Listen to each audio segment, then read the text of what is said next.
हाँ मित्रों, मैं एक बार फिर से गुरुजी उपस्थित हूँ। चलते बिना समय गंवाए सक्षमता परीक्षा की तैयारी करते हैं।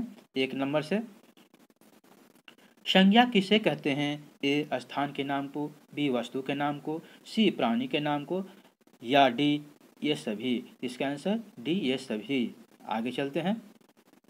दूसरा नंबर, जातिवाचक संज्ञा शब्द है, क्या है बताइए? ए डॉक्टर, बी कामायनी, सी सुशील, डी बचपन। तो इसका आंसर ए है डॉक्टर। आगे चलते हैं। तीसरा नंबर देखते हैं। मिठास शब्द है, क्या है? ए व्यक्तिवाचक है, बी जातिवाचक है, सी भाववाचक है, या डी समूहवाचक है। जी हाँ बताइए। 3 का क्या होगा? 3 का सी है भाववाचक संज्ञा। आगे चलते हैं। चौथा नंबर, महात्म्य शब्द है, ए क्रिया है, बी विशेषण है, सी क्रिया विशेषण है, या डी भाववाचक है। जी हाँ, तो चौथा नंबर का भाववाचक संज्ञा है। आगे पांचवा नंबर देखते हैं। निम्नलिखित विकल्पों में से किस विकल्प में सभी शब्द समूहवाचक संज्ञाएं हैं? ए सेना, कक्षा, सभा, बी अध्यापक, मिठाई या समाचार, सी पशु, मानव, अच्छा, चोरी, गुरुता, साधु। जी हाँ बताइए। तो इसका आंसर ए है सेना, कक्षा और सभा। छठा नंबर, निम्नलिखित में से कौन सा शब्द व्यक्तिवाचक संज्ञा से संबंधित है? ए आगरा, बी गरीब, सी पानी, डी बचपन। जी हाँ, इसका आंसर ए है आगरा। चलते हैं आगे। 7वां नंबर, संज्ञा के जिस रूप से पुरुषत्व या स्त्रीत्व का बोध हो उसे क्या कहते हैं? ए वचन, बी कारक, सी लिंग, या डी क्रिया। जी हाँ बताइए। तो इसका आंसर सी है लिंग कहते हैं। आगे चलते हैं। 8वां नंबर देखते हैं। हिंदी भाषा में लिंग के कितने भेद हैं? ए 3, बी 2, सी 4, या डी 5। जी हाँ बताइए। तो इसका आंसर बी है 2। आगे चलते हैं। कवि का स्त्रीलिंग रूप होगा, कवि का स्त्रीलिंग रूप होगा मतलब क्या होगा? ए कवित्री, बी लेखिका, सी कवित्री, या डी कवियत्री। जी हाँ बताइए। तो इसका आंसर डी होगा कवित्री। 10वां नंबर, छात्र ने परीक्षा उत्तीर्ण की, रेखांकित शब्द का स्त्रीलिंग लिखिए। 10वां नंबर है, छात्र ने परीक्षा उत्तीर्ण की, रेखांकित शब्द का स्त्रीलिंग लिखिए। ए छात्रों, बी छात्रा, सी छात्राएं, या डी छात्री। तो इसका आंसर है बी छात्रा। चलते हैं 11 नंबर देखते हैं। हिंदी में वचन के कितने भेद हैं? ए 1, बी 3, सी 2, डी 4। जी हाँ बताइए। तो इसका आंसर 2 है सी। हिंदी में वचन 2 है, भेद हैं। हिंदी में वचन के 2 भेद हैं। किस वाक्य में वचन का सही प्रयोग हुआ है? ए मेरी होश उड़ गई, बी हमारे होश उड़ गई, सी मैं होश उड़ गया, डी मेरे होश उड़ गए। जी हाँ, 12 के डी है मेरे होश उड़ गए। चलते हैं आगे।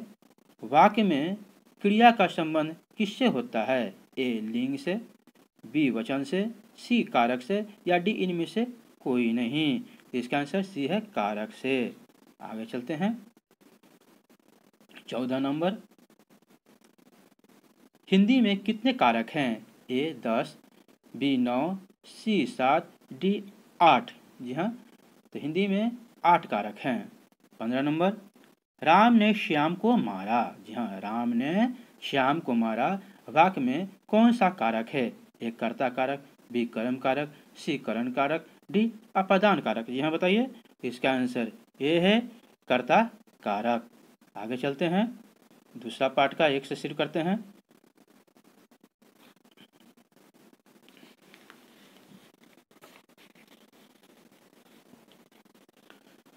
संज्ञा के स्थान पर प्रयुक्त होने वाले शब्दों को क्या कहते हैं? ए विशेषण, बी सर्वनाम, डी क्रिया, सी क्रिया, या डी कारक। जी हाँ बताइए। संज्ञा के स्थान पर प्रयुक्त होने वाले शब्दों को क्या कहते हैं? विशेषण, बी सर्वनाम, सी क्रिया, या डी कारक। इसका आंसर बी है सर्वनाम। आगे, हिंदी में सर्वनामों की कितनी संख्या है? हिंदी में सर्वनामों की कितनी संख्या है? ए 12, बी 11, सी 13, डी 10। इसका आंसर बी है 11। तीसरा नंबर, मोहन प्रकाश जी खालिस्तान यानी डैश डैश हिंदी पढ़ाते हैं। इस वाक्य में रिक्त स्थान की पूर्ति अन्य अन्य पुरुषात्मक पुरुषवाचक सर्वनाम से करें। यहाँ ए मुझे, बी तुम्हें, सी उन्हें या डी हमें। यहाँ बताइए। तीसरा का डी है हमें। आगे चलते हैं।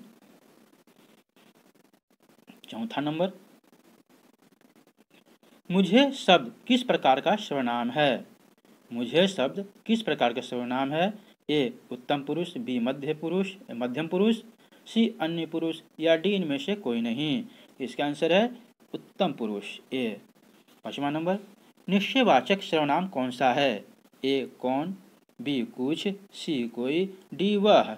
जी हाँ, इसका आंसर डी है वह। आगे, जो शब्द संज्ञा व सर्वनाम की विशेषता बताते हैं उन्हें क्या कहते हैं? ए अव्यय, बी क्रिया, सी कारक या डी विशेषण। इसका आंसर डी है विशेषण। आगे चलते हैं। 7वां नंबर देखते हैं। निम्नलिखित में से विशेष्य क्या है? ए संज्ञा, बी सर्वनाम, सी कारक या डी ए और बी दोनों। इसका आंसर ए और बी दोनों है। आगे चलते हैं। 8वां नंबर, प्रीविशेषण किसे कहते हैं? ए विशेषण की विशेषता बताने वाला शब्द, बी विशेष के पहले लगने वाला शब्द, सी विशेष की विशेषता बताने वाला शब्द या डी विधेय की विशेषता बताने वाला शब्द।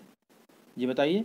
8वां नंबर ए है विशेषण की विशेषता बताने वाले शब्द।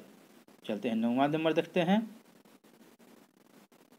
विशेषण कितने प्रकार के होते हैं? ए 3 प्रकार, बी 4 प्रकार, सी 6 प्रकार या डी 5 प्रकार। तो जी हाँ, 4 प्रकार के विशेषण होते हैं। आगे देखते हैं। निम्नलिखित में से कौन सा शब्द गुणवाचक है? यह, बी थोड़ा, सी 10 या डी कपटी। तो इसका आंसर 10 के डी है कपटी। आगे 11 नंबर, क्रिया का रूप जिसके अनुसार बदलता है। एक बार फिर सुन लें। क्रिया का रूप किसके अनुसार बदलता है? ए वचन के अनुसार, बी लिंग के अनुसार, डी पुरुष के अनुसार या डी ये तीनों के अनुसार। तो इसका आंसर डी है ये तीनों के अनुसार। आगे चलते हैं। 12 नंबर देखते हैं। क्रिया का मूल रूप क्या है? ए धातु है, बी कारक है, सी क्रिया विशेषण है या डी इनमें से कोई नहीं है। तो इसका आंसर ए है धातु है। आगे 13 नंबर, क्रम के अनुसार क्रिया के कितने भेद हैं? ए 3, बी 2, सी 4, डी 5। जी हाँ बताइए। तो इसका आंसर बी है 2 है। क्रम के अनुसार क्रिया के 2 भेद हैं। चलते हैं। 14 नंबर देखते हैं।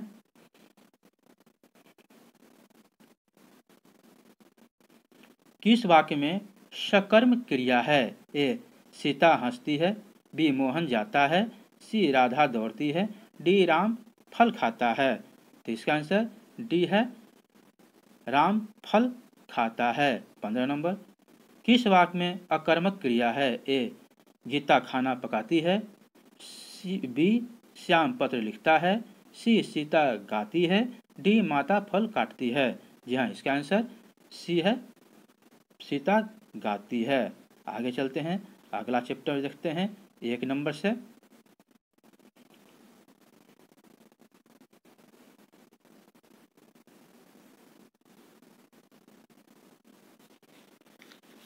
एक क्रिया के जिस रूप से उसके होने का समय तथा उसकी पूर्णता या अपूर्णता का बोध होता है उसे क्या कहते हैं? ए काल, बी अव्यय, सी निपात, डी विशेषण। यह बताइए। ए क्रिया के जिस रूप से उसके होने का समय तथा उसकी पूर्णता या अपूर्णता का बोध होता है उसे क्या कहते हैं? ए काल, बी अव्यय, सी निपात या डी विशेषण। जी हाँ, इसका आंसर है काल। आगे चलते हैं। काल के बोध का संबंध किससे है? ए वचन से, बी क्रिया से, सी संज्ञा से या डी अवयव से? इसका आंसर बी है क्रिया से। आगे चलते हैं, तीसरा नंबर देखते हैं। काल के कितने भेद हैं? ए 3, बी 2, सी 4 या डी 5? जी हाँ, काल के 3 भेद हैं, ए आंसर। आगे देखते हैं। भूतकाल के कितने भेद हैं? ए 7, बी 5, सी 8 या डी 6? जी हाँ बताइए। तो काल के कितने भेद हैं बताइए? तो काल के 6 भेद, भूतकाल के 6 भेद हैं, काल के 3 भेद और भूतकाल के 6 भेद हैं। ठीक है, आगे चलते हैं। पांचवा, श्याम ने गाना गाया होगा वाक्य में प्रयुक्त है, बताइए। ए आसन भूत, बी संदिग्ध भूत या सी पूर्णभूत या डी समानुभूत? जी हाँ, तो इसका पांचवा का आंसर बी है संदिग्ध भूत। आगे चलते हैं, छठा नंबर देखते हैं। जिन शब्दों का रूप सदैव समान रहता है उसे डॉट डॉट है यानी खाली स्थान है कहते हैं, यानी क्या कहते हैं? ए अवयव, बी वचन, सी क्रिया, डी लिंग? जी हाँ बताइए। तो इसका आंसर ए है अवयव। आगे चलते हैं। अवयव कितने प्रकार के होते हैं? ए 3 प्रकार के, बी 4 प्रकार के, सी 5 प्रकार के या डी 2 प्रकार के? तो इसका आंसर है बी 4 प्रकार के। चलते हैं आगे, 8वां नंबर देखते हैं। धीरे चलो में अवयव का कौन सा प्रकार है? ए क्रिया विशेषण, बी संबंध बोधक, सी समुच्चय बोधक या डी विस्मयबोधक? जी हाँ बताइए। इसका ए है क्रिया विशेषण। 9वां नंबर चलते हैं। किस वाक्य में परिणामवाचक क्रिया विशेषण है? ए खेल का मैदान लंबा है, बी पंकज अच्छा गाता है, सी मैं सफ़ेद कमीज नहीं पहनता, डी इस बार बारिश में बहुत ओले पड़े? जी हाँ बताइए। इसका डी आंसर है इस बार बारिश में बहुत ओले पड़े। आगे चलते हैं, 10वां नंबर देखते हैं। निम्नलिखित में से कौन सा शब्द कालवाचक क्रिया विशेषण है? ए बारी बारी, बी भीतर, सी आज, डी यथासंभव? जी हाँ बताइए। इसका आंसर क्या है? इसका आंसर सी है आज। यहाँ तक बनने के लिए थैंक यू, शुक्रिया, बहुत बहुत धन्यवाद। और यहाँ तक बने मित्रों तो एक लाइक जरूर बनता है।